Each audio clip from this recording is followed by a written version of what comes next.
우리는 보통 삶에서 조건이 좋을 때 뭔가를 시작하려고 합니다. 날씨가 좋아야 운동을 하고, 시간이 넉넉해야 기도를 하고, 마음에 뭔가 편안해야 말씀을, 성경을 펼칩니다. 신앙도 헌신도 인간관계도 뭔가 상황이 괜찮을 때 시작하려고 합니다. 그런데 정작 우리가 살고 있는, 우리가 맞닥뜨리는 현실은 어떠합니까? 물가는 올라가고 경제는 불안하고, 그리고 기술은 계속해서 우리가 따라가지 못할 만큼 빠르게 발전하고 있습니다. AI와 자동화로 우리의 일자리가 내년에도 내후년에도 과연 보장될 수 있을까라는 불안감이 있습니다. 청년들은 미래가 깜깜하고, 중년 세대는 자녀들이 과연 지금 가는 길을 잘 갈 수 있을까? 노년 세대는 경제와 이 건강 사이에서 늘 불안합니다. 미래는 예측이 불가능합니다. 그래서 이런 시대에 사람들은 자연스럽게 이야기합니다. 내 상황이 조금 좋아지면, 이 상황이 좀 지나가면, 내 마음이 좀 안정되면 그때 내가 뭔가를 하겠다라고 생각을 하게 되어집니다. 하지만 문제는 우리의 삶의 그 좋은 때는 그렇게 잘 찾아오지 않는다라는 것입니다. 기도에도 하나님이 뭔가 내 삶에 변화를 가져오지 않을 때 내가 계속 기도하는 것이 무슨 의미가 있나라는 생각이 듭니다. 가정을 위해서 뭔가 헌신하고 노력하지만 가정의 변화가 없을 때 나만 가정을 위해서 애쓰는 것처럼 그렇게 여겨집니다. 자녀를 위해서 기도하지만 자녀의 상황은 더 나빠지는 것 같을 때 마음이 무너집니다. 직장에서 평가와 비교 속에서 그렇게 지쳐있을 때 지금 버티고 지내는 것이 맞는가라는 마음이 밀려옵니다. 많이 심은 것 같은데 열매는커녕 스트레스만 더 쌓이는 것을 경험하게 되어집니다. 교회 안에서도 마찬가지입니다. 맡겨주신 직분 열심히 감당했지만, 헌신했지만 뭔가 나로 인해서 맺힌 열매는 없는 것 같은 느낌이 들 때 내가 한 해 동안 뭐 했나라는 생각이 듭니다.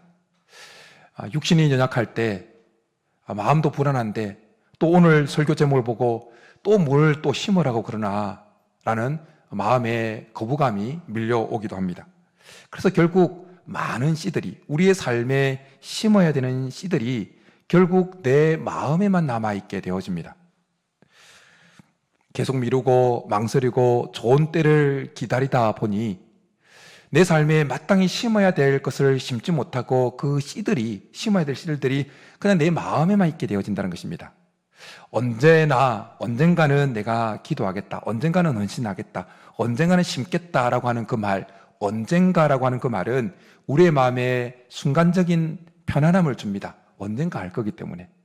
그러나 그 언젠가라고 하는 순간적으로 우리의 마음에 편안함을 주는 그 말로 인해서 그 마땅히 우리의 삶에 뿌려야 되는 그 씨가 뿌려지지 못하고 내 마음에만 남아있게 되어진다는 것입니다.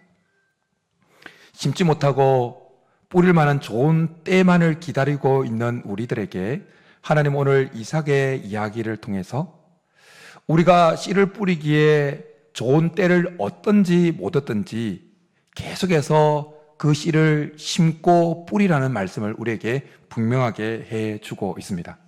오늘 말씀을 통해서 우리의 삶에 좋은 때가 찾아왔든지 오지 못했든지 관계없이 내 삶에 뿌려야겠다는 결단함이 있기를 간절히 축복합니다. 오늘 본문을 좀 더 깊이 들어가서 보면 이삭이 직면하고 있는 그 상황은 우리가 상상하는 것 이상, 우리가 우리의 현실에서 직면하고 있는 그 불확실한 경제 상황, 열악한 환경보다 훨씬 더 심했다는 것을 알게 되어집니다. 이삭은 흉년이라는 절대 생존의 위기 앞에 놓여 있었습니다. 우리는 지금 경제가 힘들고 물가는 계속 올라가고 미래는 막막하다고 하지만, 그러나 탁 깨놓고 보면 그래도 아직 우리에게는 먹을 것이 있습니다. 아직 버틸만 합니다. 그러나 이삭이 마주한 기근은 생존 자체를 위협하는 총체적인 위기였습니다. 고대 근동에서 비가 오지 않아서 기근이 찾아오게 되어지면 농작물이 다 말라 죽어버립니다. 그리고 이 가축들도 그냥 쓰러져 버리는 거예요. 물을 찾지 못한 사람들은 유랑민이 되어지게 되어집니다. 수확이 없는 그런 수준이 아니라 아예 다음에 파종할 씨 자체가 사라져 버리는 것입니다. 우리가 느끼는 절박한 어려운 현실보다 이삭이 내일은 과연 어떻게 살아낼까라는 그 절박함은 훨씬 더 심했고 깊었다는 것입니다. 오늘 본문을 보게 되어지면 가나안 땅에 찾아왔던 이 기근은 그냥 일시적인 사건, 일시적인 현상이 아님을 알게 되어집니다. 아브라함 때도 오늘 1절에 보면 기근이 흉년이 찾아온 것을 알게 되어집니다. 그런데 26장 1절에 등장하는 이 흉년이라고 하는 것은 아브라함 생애 가운데 첫 번째 맞이했던 흉년을 가리키는 것이 아니라 아브라함이 살아오면서 이 가나안 땅에 살아오면서 경험했던 수많은 흉년 가운데 가장 지독했고 가장 흉악했고 가장 힘들었던 그 흉년을 가리키는 겁니다. 가나안 땅은 원래 지리적으로 기근이 자주 찾아올 수밖에 없는 위치였습니다. 지리적으로 가나안 땅의 서쪽 경계인 지중해 연안과 그리고 약간의 고원지대를 제외하고는 대부분의 가나안 지역이 사막이었고 아열대 지역이었습니다. 가나안 땅 팔레스타인 지역은 건기와 우기로 나누어집니다. 우리나라는 건기가 겨울이고 우기 비가 내리는 시기가 여름이죠. 그런데 팔레스타인 지역은 반대입니다. 겨울이 우기이고 여름이 건기입니다. 여름에 비가 몇 주간, 몇 달간 오지 않는 시기가 지속될 때도 있습니다. 그리고 무엇보다도 가나안 그 팔레스타인 동남쪽에 열사의 땅 아라비아 사막이 있습니다. 그래서 여름에 그 아라비아 사막에서 뜨겁고 건조한 바람이 위쪽으로 불어오기 시작하면 그 가나안 땅은 그 가뭄과 기근으로 신음할 수밖에 없는 상황이었다는 것입니다. 아브라함이 경험했던 그 극심한 흉년이 약 75년 후에 이삭의 생애 가운데 찾아온 것입니다. 이삭은 그 가나안 땅에 불어닥친 흉년을 피해서 애굽으로 내려가려고 하다가 중간 지점이었던 그랄이라고 하는 지역에 잠깐 들리게 되어집니다. 그랄이라고 하는 그 지역은 가나안 서남쪽에 있는 지역인데 애굽과 가나안의 중간 지역입니다. 그 그랄이라고 하는 지역은 그래도 물이 좀 넉넉하고 해서 농사가 잘 되고 먹을 것이 풍부한 지역이었습니다. 그러나 흉년이 심하게 올 때는 그랄도 그 기근의 영향권에서 벗어날 수가 없었습니다. 그래서 그랄 지역 중간 지점에 이르렀던 이삭은 계속해서 애굽으로 내려가려고 마음에 작정하고 있었습니다. 그런데 하나님께서 갑자기 이삭에게 나타나셔서 애굽으로 내려가지 말라고 말씀하십니다. 오히려 내가 내게 지시한 땅에 거주하라고 말씀을 하십니다. 오늘 성경에는 여호와께서 이삭에게 나타나서 애굽 땅에 내려가지 말고 내가 내게 지시할 땅에 거주하라고 짧게 말씀하고 있지만 이 말씀을 이삭이 들었을 때 이삭 마음에 일어났을 그 갈등을 우리는 어렵지 않게 상상해 볼 수가 있습니다. 왜냐하면 이삭이 처해 있는 현실은 더 이상 버틸 수 없는 현실이었고 도망가야만 살아낼 수 있는 현실이었고 그 땅에 심을 수 없는 현실이었기 때문이었습니다. 그래서 그의 마음에는 이런 소리가 들려왔을 겁니다. 이 땅에서는 더 이상 희망이 없다. 수개월 동안 비가 내리지 않는 그 상황 속에서 우물은 바짝 말라갔고 곡식들은 그 흙더미 속에서 죽어갔고 짐승들의 울부짖는 소리는 더 크게 들렸을 겁니다. 이삭은 아버지 아브라함처럼 우물을 파서 생활한 자였습니다. 그리고 이삭은 그 우물에 물이 말라가면 어떤 상황이 발생하는지를 너무나 잘 아는 그 땅의 삶의 속성을 너무나 잘 아는 자였습니다. 그래서 그런 지금 흉년이 들고 있는 그 현실을 보면서 이런 생각을 했을 겁니다. 여기서는 더 이상 방법이 없다. 여기 남아있으면 우리 가족도 다 죽게 되어진다. 그렇게 비록 하나님은 애굽에 내려가지 말라고 하셨지만 이삭은 자기가 애굽으로 내려가는 것에 대한 정당성을 계속 찾으려고 했을 겁니다. 생각해 보니까 창세기 12장으로 다시 우리가 내용을 좀 옮겨가면 12장에 보면 동일하게 아브라함이 가나안 땅에 흉년이 들었을 때 애굽에 내려간 적이 있습니다. 이삭은 자기 아버지가 그 기근 때 애굽에 내려간 사실을 알고 있었습니다. 전례가 있었던 것입니다.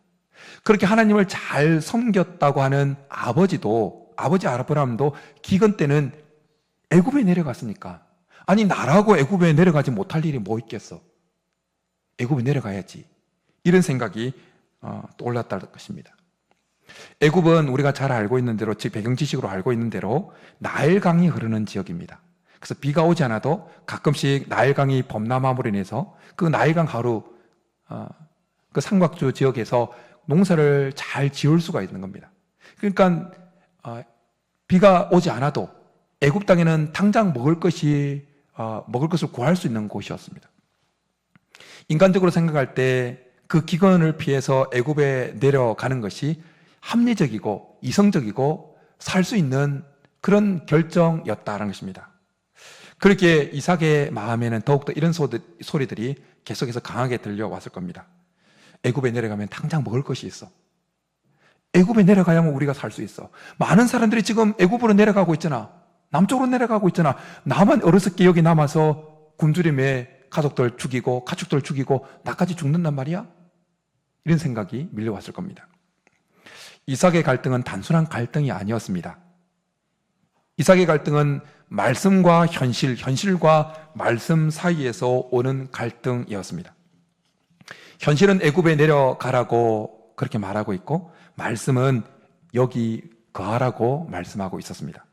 상식은 지금 심을 때가 아니라고 말하는데 하나님은 계속해서 심으라고 말씀하셨습니다. 경험은 아버지도 내려갔다고 이야기하고 있는데 말씀은 그대로 여기 머물라고 하고 있었습니다. 그래서 그는 밤새 뒤척였을 것입니다. 내가 보기에 좋은 대로 행할 것인가, 아니면 말씀대로 순종할 것인가. 이것이 이삭이 경험한 갈등이었고, 또한 이 갈등은 우리가 이 땅을 살아가면서 때때로 우리가 직면하고 느끼는 갈등이기도 합니다. 사랑하는 성도 여러분, 혹시 여러분들의 그랄은 어디입니까? 지금 여러분들이 포기하고 싶은 그 자리가 혹시 하나님이 계속 거주하라고, 계속 심으라고 하는 자리는 아니십니까? 결국 이삭은 하나님께서 거주하라고 하는 그 그랄에 거주하기로 선택합니다. 창세기 26장을 보면, 전체를 읽어보면 이삭은 하나님께서 거주하는 그 그랄 지역, 전체적으로는 가나안 지역을 가리키는 겁니다. 그 땅에 거주했다라는 사실을 6절과 8절에서 두 번 언급하고 있습니다. 그리고 8절에서는 오래 거주했다라고 기록하고 있습니다. 이삭은 결코 좋지 않은 환경, 그곳에 있었지만 말씀에 순종해서 그 땅에 오래 거주하면서 자기 자신을 계속해서 심었습니다. 하나님 말씀에 순종해서 자기의 인생을 심고, 자기의 믿음을 심고, 자기의 시간과 자기의 에너지를 그 땅에 심었습니다. 그리고 그 자리는 결국 기적의 자리가 되어집니다. 우리 12절과 13절 한 번 더 같이 읽겠습니다. 시작. 이삭이 그 땅에서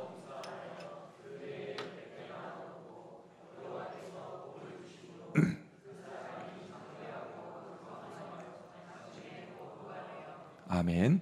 8절을 근거해 볼 때 이삭은 그 땅에서 아주 오랜 시간 머물렀던 것을 보게 되어집니다. 12절에 그 농사한 해가 첫 해에 첫 번째 농사해야 한 해일 가능성을 배제할 수 없지만 또한 그렇지 않을 수도 있다는 것입니다. 중요한 것은 이삭의 그 농사는 그 땅에서 하나님 말씀, 하나님 약속을 믿음으로 붙들고 그 땅에서 믿음으로 시작한 농사였다는 것입니다. 이삭이 농사한 그 땅은 기근의 땅이었습니다. 수확할 수 있는 그 확률이, 가능성이 거의 제로에 가까운 땅이었습니다. 노력의 결과를 보장할 수 없는 땅이었습니다. 이삭이 농사한 그 해, 12절에 등장하는 그 농사한 해가 첫 번째 해가 아니었다면, 어쩌면 계속해서 씨를 뿌렸지만 거두지 못하고 또 종자씨만 날리는 그 실패의 연속이었다가 또 믿음으로 뿌렸던 그 해였을 수 있습니다. 8절에 오래 거주했다고 하는 이 말씀은 그가 그 땅에서 믿음으로 계속해서 심으면서 버틴 것을 잘 드러내는 말씀입니다. 그랬을 때 그 땅에서 100배의 수확을 얻게 되어집니다. 저는 이런 은혜가, 이런 복이 오늘 예배를 드리는 우리 성도님들에도 있기를 간절히 축복합니다. 여러분, 100배의 수확이라는 것은 인간의 노력으로 얻을 수 있는 수치가 아닙니다. 그리고 이삭이 누구입니까? 이삭이 어릴 때부터 농사의 잔뼈가 굵은 자입니까? 아닙니다. 그는 유목민입니다. 유목민. 농사의 농자도 모르는 자였습니다. 여러분들이 인생을 살면서 개인적으로도 투자를 하고 하시잖아요. 근데 투자한 것을 100배로 얻는다? 그건 기적과 똑같은 것이죠. 그래, 농자도 모르던 이삭이, 그리고 그 기근의 땅에서 수확 확률이 거의 제로 가까운 그 상황에서 100배의 수확을 얻었다는 것은 하나님의 은혜와 하나님의 복이 절대적으로 개입했다는 증거라는 것입니다. 저는 이런 하나님의 은혜와 복의 개입이 우리 성도들의 삶에도 있기를 간절히 축복합니다. 경기도 외곽의 한 교회에서 있던 일입니다. 한 교회에서 주일학교가 어느 순간 이제 완전히 폭망을 한 것입니다. 주일학교에 아이들이 3명밖에 남지 않은 것이었습니다. 그래서 교회에서 모여서 의논을 했습니다. 이제 우리 교회가 주일학교를 접어야 되지 않겠느냐. 3명밖에 남지 않았는데. 그랬을 때 한 교사가 반발을 하면서 이렇게 이야기를 했습니다. 아이들이 3명이라도 그 아이들에게 말씀을 먹여야 되지 않겠습니까? 예수님도 한 영혼을 위해서 이 땅에 오셨던 것처럼 말입니다. 그래서 그 교사는 개인적으로 열심히 아이들을 위해서 기도하고 말씀을 가르치고 심지어 주중에도 그 아이들을 찾아가서 간식을 먹였습니다. 그렇게 2년을 했는데 아무런 변화가 없었습니다. 때로는 3명, 어떤 때는 1명도 안 오고 2명, 1명. 그리고 지나가다가 3명이지만 겨울 성경학교를 한 것입니다. 근데 겨울 성경학교 때 기존 다니던 아이들 중에 1명이 친구를 1명 데리고 온 거예요. 그런데 전도되어져 왔던 아이가 또다시 다른 자기 친구를 또 데리고 온 거예요. 그리고 입소문이 나기 시작했습니다. 결국 지금 현재 주일학교는 60명의 주일학교를 그렇게 섬기고 있다는 것입니다. 교사는 이렇게 말했다고 합니다. 저는 그저 아이에게 말씀만을 먹인 것입니다. 부흥은 하나님이 가져다 주신 것입니다. 바로 이것이 이삭이 했던 그 작은 순종, 결과가 보이지 않지만, 열매가 보이지 않지만 계속해서 심은 것이 하나님 손에 붙들릴 때 놀라운 기적을 보였던 산 예화가 되어지는 것입니다. 오늘 본문의 이삭의 이야기는 단순히 이삭의 이 사건 속에만 한정되어지는 말씀이 아닙니다. 성경 전체에는 한 가지 원리를 계속해서 우리에게 가르쳐 주고 있습니다. 그 사실은 보이지 않아도 계속 심으라. 하나님의 때가 되면 반드시 거두게 될 것이다 라는 사실입니다. 하나님은 전도자를 통해서 전도서 11장에서 이렇게 말씀합니다. 풍세를 살피는 자는 파종하지 못할 것이요 구름만 바라보는 자는 거두지 못하리라. 이 말은 바람과 구름과 씨 뿌리기 좋은 때만을 계속 고르다 보면 씨를 뿌리지 못한다는 거예요. 이삭이 바라본 현실은 완벽한 조건이 아니었습니다. 아니, 씨를 뿌리기에 최악의 조건이었습니다. 그런다고 그는 심었습니다. 성도 여러분, 우리도 마찬가지입니다. 기도할 만한 시간이 있을 때 기도하겠다. 마음의 여유가 있을 때 성경을 펼치겠다. 내가 헌신할 만한 상황이 되을 때 헌신하겠다고 그렇게 좋은 때만을 기다리면 우리는 결코 뿌리지 못하게 되어집니다. 완벽한 때는 잘 오지 않습니다. 그러나 계속 심는 사람에게 하나님의 때가 찾아오게 될 줄 믿습니다. 지난 주 중에 아버님의 장례 때문에 추수감사 주일이고 다음 세대 전도축제에 함께 하지 못해서 마음이 썩 좋지 못했습니다. 그렇지만 다음 세대 전도축제가 진행될 때 그 카톡방에 올려주는 그 실시간 올려주는 그 일정에 맞춰서 장례식장에서 계속해서 기도로 동참을 했습니다. 먼 길이고 또 토요일이고 주일이고 쉽지 않은 길인데 많은 성도님들이 찾아오셔서 그리고 또 많은 분들이 마음을 표현해 주셔서 제가 위로를 많이 받았습니다. 이 자리를 비워서 감사를 드립니다. 그런데 이번 아버님의 마지막 생애의 마지막 시간과 장례 일정을 보내면서 오늘 전하는 이 메시지의 주 메시지를 하나님께서 제 마음에 심어 주셨어요. 그래도 계속 심어야 된다. 이삭도 그리고 앞서 언급했던 그 경기도 외곽의 한 교회의 주일학교 교사도 그리고 오늘 여기 앉아있는 예배를 드리고 있는 여러분들도 계속해서 여러분의 삶의 현장에서 심으면서 살아가고 계실 겁니다. 저도 한 사람의 성도로서 한 가정의 아들로서 심는 시간이 있었습니다. 그 시간을 잠깐 그 이야기를 잠깐 나누려고 합니다. 제 간증인데 양해하고 들어주시면 좋겠습니다. 제가 고등학교 2학년 때 예수님을 인격적으로 만나고 성령 세례를 받았습니다. 불세례를 받았어요. 그 부분을 간증한 적도 있는데요.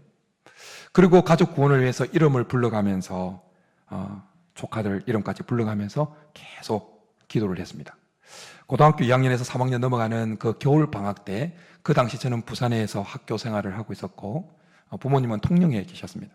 그래서 겨울에 이렇게 방학을 맞이해서 내려가서 아버님에게 내가 저를 만나 주신 예수님을 전했습니다. 반응이 어땠을까요? 네. 성경책이 다 불태워지고 겨울 한겨울 밤에 쫓겨났습니다. 내일은 난 몰라요. 내일은 난 몰라요.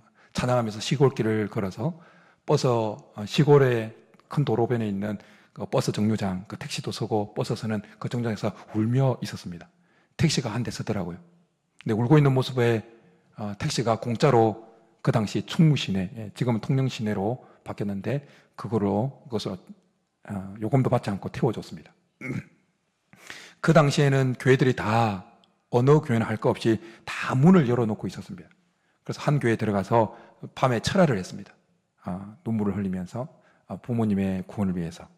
그렇게 시작되어진 35년간의 기도. 그리고 기회가 있을 때마다 부모님에게 계속 복음을 전했습니다. 아버님이 서울에 올라오셨을 때는 자처에서 제가 아버님을 모시고 또 이제 부산으로 올라오셔서 생활하셨으니까 부산으로 모시고 내려갔습니다. 그 이유는 딱 한 가지였습니다. 서울에서 사역할 때 사역도 바쁘고 시간도 나지 않았지만 시간을 자처했던 이유는 아버님에게 단독적으로 옆에 앉혀놓으면 꼼짝 못하니까 계속해서 복음을 전하기 위해서였어요. 천국에 대한 복음, 내세와 이 땅에서의 잠깐 있는 안개같이 사라지는 인생에 대해서 5시간 동안 천국 복음을 듣고 예수님의 어떤 분이고 다 들었고 마지막으로 예수님을 영접하시겠느냐, 예수님을 영접해야 천국에 갈 수 있다는 그 말에서는 단호하게 거절을 하셨습니다. 목사의 전도가 영빨이 약했는지 안 먹히지 않았어요. 그리고 기회가 있을 때마다 아버님을 찾아뵈어서 복음을 전하고 제 아내도 사형리 혼자 또 아버님 계신 곳에 사형리 책자 들고 가서 복음을 전했는데 영접기도문 앞까지는 읽었는데 예수님을 영접하시겠습니까? 이 기도가 마음에 드십니까? 극구 거부하셨습니다. 저 위에 바로 형님 내외도 아주 신실하게 교회를 잘 섬기는 교회 집사입니다. 그 형님도 저와 함께 35년간 아버님의 구원을 위해서 기도했습니다. 기회가 있을 때마다 복음을 전했습니다. 근데 35년 동안 하나도 변화가 없었습니다. 그러다가 요양원에 잠깐 계시다가 이제 몸이 급격하게 안 좋아져서 응급실로 이동을 하기 전에 자식 얼굴을 보고 싶다고 말씀하셨다는 이야기를 들었습니다. 저와 아내는 아버님에게 복음을 전할 수 있는 마지막 기회라는 생각이 들었습니다. 그래서 무슨 일이 있어도 빨리 내려가야겠다는 생각이 들었습니다. 그래서 수요일 밤에 내려가서 중간중간에 자면서 새벽에 부모님이 계신 그 병원 응급실 앞에 갔습니다. 다른 형님들도 자취 응급실 앞에 도착을 했어요. 근데 우리가 알고 있는 대로 응급실은 혼자만 보호자 한 명만 들어갈 수 있잖아요. 하나님 은혜로 응급실에 형제들이 다 들어갈 수가 있었어요. 다른 형님들은 연명치료와 관련되어진 이야기를 간호사와 나누고 있는 동안에 저와 제 아내는 아버님이 누워 계신 병상 옆에 가서 마지막으로 예수님을 영접할 수 있는 그 기회를 가졌습니다. 그리고 아버님에게 물었습니다. 그때 아버님은 의식이 늘 생생하게 살아 있었고, 그리고 의사 표현도 분명히 할 수 있는 상황이었습니다. 그래서 그 자리에서 마지막으로 예수님을 마음에 영접하고 천국에 가기를 원하시느냐, 이렇게 물었습니다. 그때 아버님은 고개를 약간 들어서 앞으로 고개를 2번 끄덕이셨습니다. 그래서 혹시 잘못 알아들으셔서 고개를 끄덕였나 싶어서 한 3번 정도 예수님을 영접하고 천국에 가겠냐는 이 질문을 했었습니다. 동일하게 동의 표를 하셨습니다. 35년간의 기도와 그 전도 노력이 열매를 맺는 순간이었습니다. 하나님은 사도 바울을 통해서 갈라디아서 6장에서 우리에게 이렇게 말씀합니다. 선을 행하되 낙심하지 말지니 포기하지 아니하면 때가 이름에 거두리라. 선을 행한다는 것을 다르게 좀 확장해서 표현하면, 상황이 변화가 없다 할지라도 계속해서 하나님을 믿는 믿음으로 오늘도 심고 또 기도하고 전도하고 헌신하고 또 순종하고 하는 것을 가리키는 것입니다. 그리고 갈라디아서 6장에 언급하고 있는 이 때라는 것은 내가 원하는 때가 아니라, 내가 기대하는 때가 아니라 하나님의 때를 가리키는 것입니다. 이삭도, 그 주일학교 교사도, 그리고 저와 제 아내도 하나님의 때가 이를 때까지 계속 심었습니다. 하나님의 때가 오면 아무도 막지 못합니다. 하나님의 때가 오면 반드시 하나님 뜻이 이루어지게 되어집니다. 포기하지 않는 사람에게 하나님의 그 기쁨의 때가 임하게 될 줄 믿습니다. 그래서 시인은 이렇게 노래하고 있습니다. 눈물을 흘리며 씨를 뿌리는 자는 기쁨으로 거두리로다. 울며 씨를 뿌리러 나가는 자는 반드시 기쁨으로 그 곡식단을 가지고 돌아오리로다.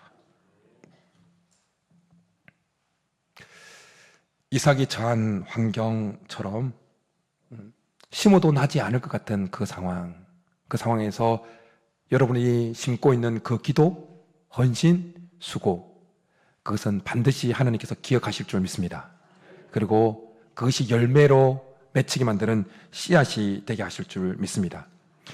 지난 주일에 다음 세대 전도 축제에 동참하지를 못했지만 몇 달간 성도들이 한 마음으로 많은 분들이 또 기도하고 물질로 드리고 에너지를 쏟고 수고를 했습니다.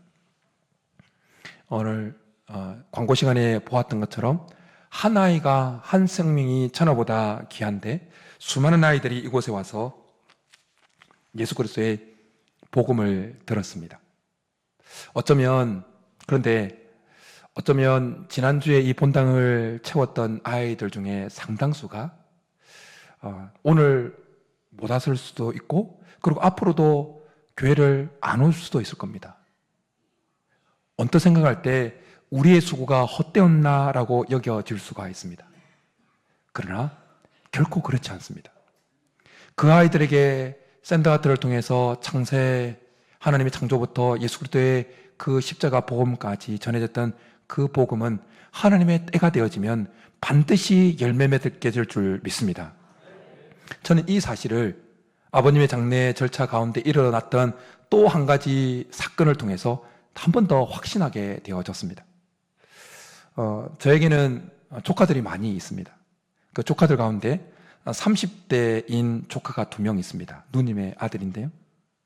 그 30대 조카 중에 2명 중에 1명이 이번 장례 절차를 보내는 가운데, 장례 기간 동안 하나님에 대해서, 교회에 대해서, 기독교 신앙에 대해서 아주 진지한 반응을 보여왔습니다. 걔네들 교회 다니지 않거든요. 성도들이 와서 예배 드리는 그 모습을 통해서 뭔가 마음에 다가오는 것이 있었다는 거예요. 그리고 제 기억에는 가물가물한데, 걔네들이 아주 어릴 때, 지금 다음 세대 전족축제 때 온 아이들 그 연령대일 때, 제가 어쨌든 구령의 열정을 가지고 기도하는 대상이었기 때문에 기회가 있으면 이 걔네들을 교회에 데려갔었다는 거예요. 3-4번인지는 모르겠어요. 어쨌든 걔네들의 기억에는 그 어릴 때 갔던 그 교회에 대한 인상이 너무 좋게 남아있었다는 거예요.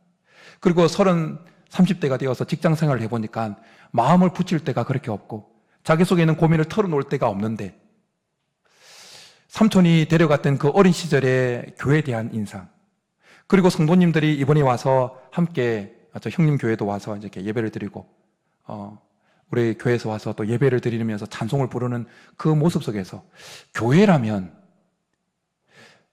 저들이 노래 부르는 그 하나님이라면 뭔가 자기 속에 있는 고민을 함께 나눌 수 있고 들어줄 수 있지 않겠나라는 그 마음의 감동이 왔다는 거예요.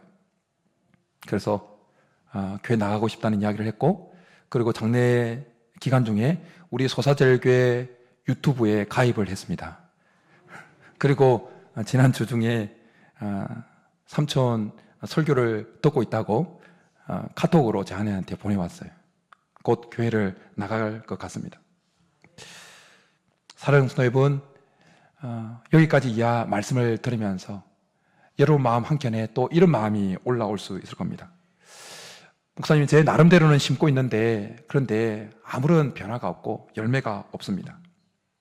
어떤 분은 가정을 위해서, 자녀들 위해서 열심히 심고 애쓰고 새벽마다 이름 불러가면서 기도하고 힘들어도 예배를 지키고 기도의 자리를 지키지만 상황은 별로 달라지지 않고 여전히 문제는 더 증폭되어지는 것 같은 상황에 있어서 한숨 섞인 이런 고백을 하고 있는 분도 계실 거예요.